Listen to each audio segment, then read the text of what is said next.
हुजूर अक़दस सल्लल्लाहु अलैहि वसल्लम की खिदमत में हाजिर हुआ और अर्ज करने लगा कि या रसूलल्लाह सल्लल्लाहु अलैहि वसल्लम, मैं बहुत गरीब हूँ,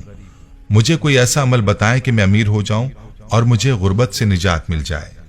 तो हुजूर अक़दस सल्लल्लाहु अलैहि वसल्लम ने उस शख्स को कहा कि चावल खाया करो। तो वो शख्स ये इरशाद सुनकर चला गया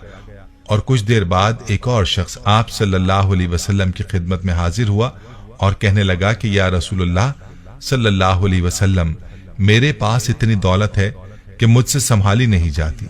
मुझे कोई अमल बताएं कि मेरी दौलत कम हो जाए ताकि मैं इसे संभाल सकूं। तो उसको भी रसूलुल्लाह सल्लल्लाहु अलैहि वसल्लम ने ये फरमाया कि चावल खाया करो, तुम्हारा मसला हल हो जाएगा। वो शख्स भी कुछ देर बाद चला गया तो बाकी असहाब ने आप सल्लल्लाहु अलैहि वसल्लम से अर्ज किया कि ये बात हमें समझ नहीं आई कि जो शख्स गरीब था उसको भी आपने चावल खाने को कहा और जो अमीर था उसको भी आपने चावल खाने को कहा। तो हुजूर अक़दस सल्लल्लाहु अलैहि वसल्लम ने फरमाया,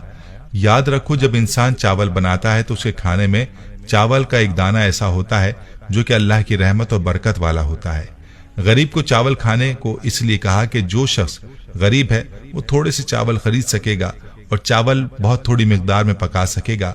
और जब खाएगा तो वो एक एक दाना संभाल कर खाएगा और इस तरह वो रहमत और बरकत वाला दाना उस गरीब शख्स के पेट में चला जाएगा और ये उसके लिए उसके रिस्क में बरकत का सबब बनेगा। जबकि जो शख्स अमीर है वो चावल ज्यादा पकाएगा और जब खाने के लिए चावल निकालेगा तो भी ज्यादा निकालेगा और कुछ खाएगा और कुछ जाया करेगा। इस तरह से वो उस दाने को जाया कर देगा जो बरकत और रहमत वाला दाना होगा, लिहाजा उसके रिस्क से बरकत खत्म हो जाएगी और इसके रिस्क में कमी का सबब बनेगी।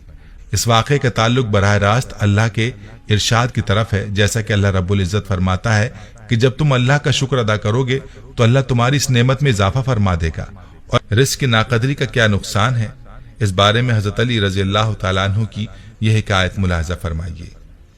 हजरत अली रजी अल्लाह तआला अन्हु लोगों को दर्स इखलाक दे रहे थे कि किसी ने पूछा, ऐ अमीरुल मोमिनीन, जिंदगी में अजाब और परेशानी आने की सबसे बड़ी वजह क्या है? बस जैसे ही ये पूछा गया तो हजरत अली रजी अल्लाह अन्हु ने फरमाया, ऐ बंदा खुदा, अचानक से अजाब आने की सबसे बड़ी वजह अल्लाह के रिस्क की बद्दुआ है। तो वो शख्स पूछने लगा, या अली, रिस्क की बद्दुआ वो कैसे?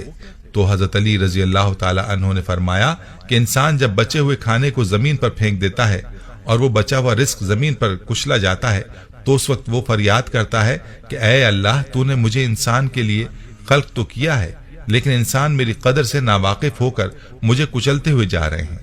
याद रहे कि जब भी खाना खाओ तो दस्तरखान पर बची हुई रोटी को खा लेना और उतना ही खाना खाया करो जिसको आखिर तक खा सको, क्योंकि मैंने अल्लाह के रसूल सल्लल्लाहु अलैहि वसल्लम से सुना है कि जब दस्तरखान पर गिरी हुई रोटी इंसान खाता है तो वो इंसान के लिए शिफा बन जाती है। अगर रास्ते पर चलते ये देखो कि जमीन पर रोटी पड़ी है और वो कुचली जा रही है तो अल्लाह का नाम लेकर उसको उठाकर किसी ऐसी जगह रख दो जहां वो पैरों में ना कुचली जाए और अल्लाह की दूसरी मखलूक उसको आराम से खा सके। ऐ शख्स, इस अमल से अल्लाह का रिस्क तुम्हारे लिए दुआ करेगा और रिस्क की दुआ अल्लाह कभी रद्द नहीं करता।